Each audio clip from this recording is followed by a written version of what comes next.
দেখো তোমাদের মাধ্যমিকের জন্য বলি আর মাত্র 2 মাস টাইম আছে, কিন্তু তোমরা এই 2 মাসকে 4টে মাস করে তুলতে পারবে। কিভাবে? তোমরা যদি ধরো কেউ দিনে 6 ঘন্টা পড়ছিলে কিংবা দিনে 7 ঘন্টা পড়ছিলে, আজ থেকে তোমরা কি করবে, দিনে সেটা 12 ঘন্টা করবে, দিনে সেটা 14 ঘন্টা পড়বে। তাহলেই তোমার 2 মাস 4টে মাস হয়ে যাবে। এভাবে তোমাদেরকে পড়তে হবে। আর পড়ার জন্য বলি কি চাই, পরীক্ষার জন্য চাই প্রস্তুতি।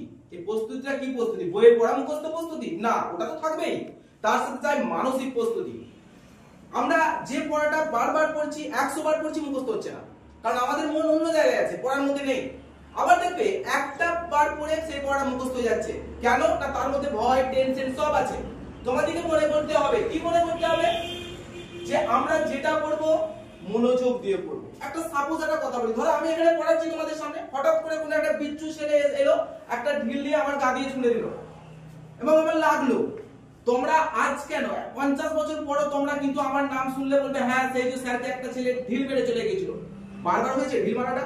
একবারই হয়েছে, কিন্তু তোমাদের 50 বছর পর্যন্ত মনে থাকবে। কেন থাকবে না, তোমাদের মধ্যে মনোযোগ ছিল ওই জিনিসটার উপর।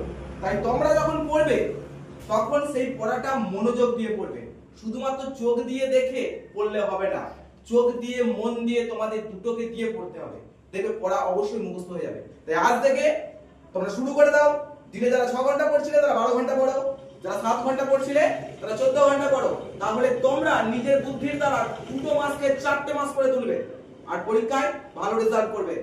আর কথা নয়, ফোন বেশি নয়, পড়তে শুরু করো।